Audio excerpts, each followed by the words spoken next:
नमस्कार, मैं राहुल कठेरिया। आम आदमी पार्टी को लेकर राजनीतिक सरगर्मियां बड़ी तेज चल रही हैं। जिस तरीके से राघव चड्ढा सहित 7 सांसद आम आदमी पार्टी को छोड़ के भारतीय जनता पार्टी को ज्वाइन कर चुके हैं और इससे आम आदमी पार्टी में बड़ी टूट हो चुकी है और बड़ी टूट होने की संभावना भी है। और दूसरी बड़ी टूट होने की जो संभावना है वो कही जा रही है कि साहब पंजाब में जो आम आदमी पार्टी की सरकार चल रही है, वहां पर भगवंत मान मुख्यमंत्री हैं, तो भगवंत मान की भी कुर्सी जा सकती है, वहां पर आम आदमी पार्टी में टूट हो सकती है, वहां आम आदमी पार्टी की सरकार गिर सकती है। अब जरा इसको ये समझने की कोशिश करें कि आखिर ये अचानक से हो क्यों रहा है। आम आदमी पार्टी के बारे में ये कहा जाता है कि साहब तमाम राजनीतिक विश्लेषक बोलते हैं कि आम आदमी पार्टी आरएसएस का यानी कि राष्ट्रीय स्वयंसेवक संघ का छोटा रिचार्ज है, छोटा पैकेट है। तो इस बात में कितनी सच्चाई है? क्या आम आदमी पार्टी को राष्ट्रीय स्वयंसेवक ने बैकडोर से सपोर्ट किया या राष्ट्रीय स्वयंसेवक ने ही बनाया? अन्ना आंदोलन आपको याद होगा। अन्ना आंदोलन को जैसे जिस तरीके से दिखाने की कोशिश की, साहब देश में एक दूसरा गांधी आ गया, अन्ना आंदोलन को टोपी पहना के बैठा दिया गया। लेकिन उस वक्त तो लोगों को लगा, लेकिन हकीकत इसके पीछे थी, पूरे प्लानिंग के पीछे, पूरे अन्ना आंदोलन के पीछे कोई था तो वो आरएसएस था और भारतीय जनता पार्टी थी।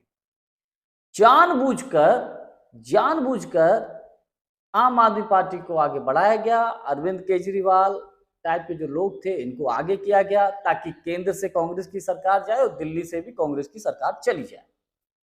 खैर, अब थोड़ा सा समझने की कोशिश करेंगे कि आखिर अब आरएसएस आम आदमी पार्टी के साथ ये व्यवहार क्यों कर रही है कि जैसे दूध में से मक्खी निकाल के फेंक देते हैं, ये ऐसा क्यों कर रही है? और हकीकत में क्या अरविंद केजरीवाल या आम आदमी पार्टी आरएसएस का ही छोटा प्रोडक्ट है? जरा इसको भी समझेंगे। पंजाब में आम आदमी पार्टी की सरकार खतरे में कैसे है, कैसे राघव चड्ढा जो है भारतीय जनता पार्टी के संपर्क में आए, ये सारी चीजों को लेकर थोड़ा विस्तृत विश्लेषण कर रहे हैं।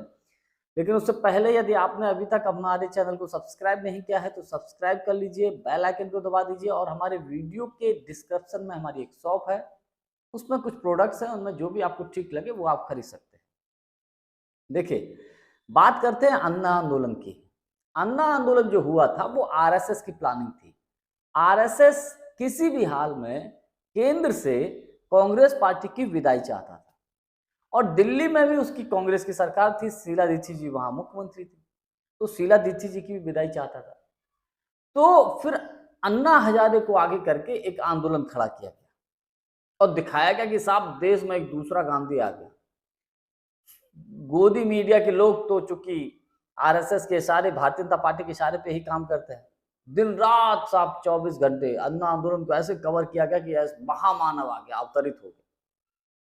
और उसी अन्ना आंदोलन में अरविंद केजरीवाल, राघव चड्ढा, कुमार विश्वास और तमाम लोग जुड़े, किरण बेदी और तमाम ऐसे लोग थे, सामाजिक संगठनों से जुड़े लोग थे, सिविल सर्विसेज के लोग थे और धीरे धीरे इस आंदोलन से जुड़े। बाद में जब आंदोलन सफल हुआ और सफलता के बाद फिर क्या हुआ हम सबने देखा, केंद्र से भी कांग्रेस की सरकार गई, दिल्ली से भी कांग्रेस की सरकार गई।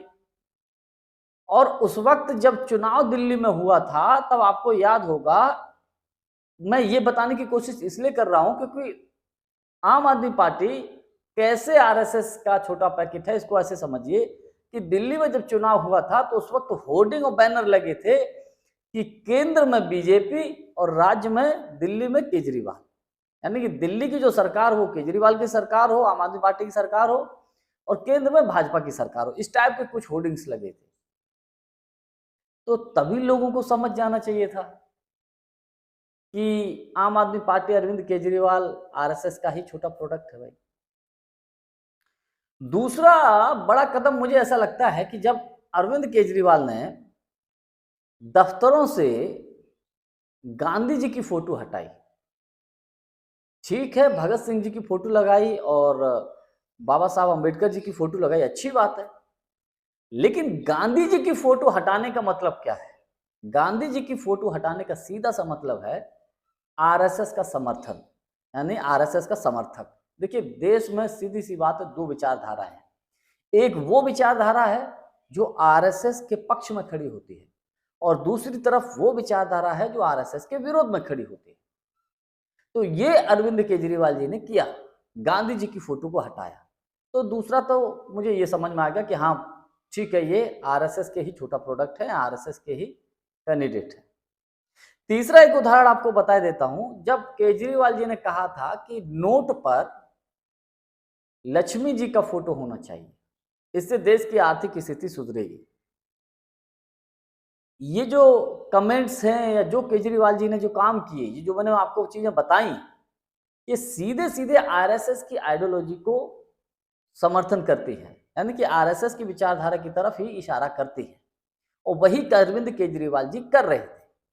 तो ये इस बात से साबित हो जाता है, और तमाम ऐसी चीजें हुई हैं। और मैं बताऊं, जिन जिन राज्यों में कांग्रेस मजबूत थी, भारतीय जनता पार्टी को कांग्रेस हरा सकती थी, उन राज्यों में अरविंद केजरीवाल जी गए, चुनाव लड़ा, और चुनाव लड़कर भारतीय जनता पार्टी की बम्पर जीत कराई वहां, तमाम ऐसे राज्य हैं। और नुकसान किसका होता था? कांग्रेस का। कांग्रेस का नुकसान करके बीजेपी को जिताया गया। तो ये साबित करता है कि साहब अरविंद केजरीवाल जी यानी कि आम आदमी पार्टी आरएसएस का ही छोटा रिचार्ज, छोटा पैकेट मान लीजिए थी। अच्छा, अब आरएसएस को ऐसा क्या लगा कि अब साहब हटाओ? तो देखिए, केजरीवाल जी जो है महत्वाकांक्षी तो है ही, कहां से चुनाव लड़ चुके हैं बनारस से, वो तो प्रधानमंत्री बनने का भी सपना देख चुके हैं। तो आरएसएस ये तो नहीं चाहता, आरएसएस तो केवल यूज एंड थ्रो का काम करता है। तो आरएसएस ने फिर वही किया, उन्हें बहुत हो गया, इस्तेमाल करना तो उतना कर लिया, अब इनको हटाओ। राघव चड्ढा को सॉफ्ट टारगेट थे, राघव चड्ढा को टारगेट किया गया। राघव चड्ढा के माध्यम से आम आदमी पार्टी के सांसदों को तोड़ा गया, और तोड़ के यानी कि आम आदमी पार्टी को बहुत बड़ा झटका दिया गया।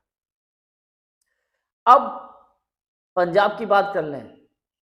पंजाब में आम आदमी पार्टी की सरकार खतरे में है, इसमें कतई कोई दो राय नहीं। वो दिन कौन सा होगा जिस दिन केवल बीजेपी के ऊपर डिपेंड है, कहा जा रहा है, तमाम राजनीतिक विश्लेषक बोल रहे हैं कि साहब जिस दिन बीजेपी चाहेगी वहां सरकार गिर जाएगी।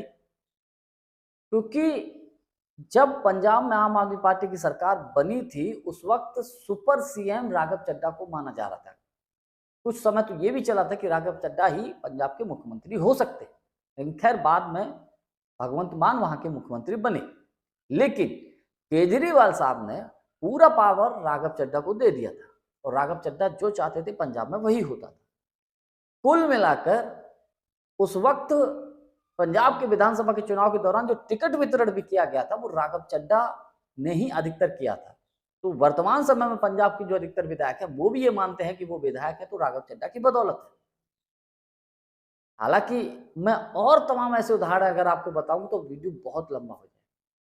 बस इस चीज को ऐसे ही समझ लीजिए, ये बात सिद्ध करती है कि आरएसएस का ही छोटा पैकेट अरविंद केजरीवाल जी, आम आदमी पार्टी है। अब आरएसएस और धीरे धीरे छुटकारा पा रहा है। पंजाब में आम आदमी पार्टी की सरकार को खतरा है, इसमें कतई कोई दो राय नहीं। अब देखने वाली बात यह है कि पंजाब में भारतीय जनता पार्टी कब ऑपरेशन लोटस करती है, ये अपने आप में बड़ा दिलचस्प होगा देखने के लिए। खैर, जानकारी हमारी आपको कैसी लगी कमेंट्स करके हमको जरूर बताइएगा। बहुत बहुत धन्यवाद, नमस्कार।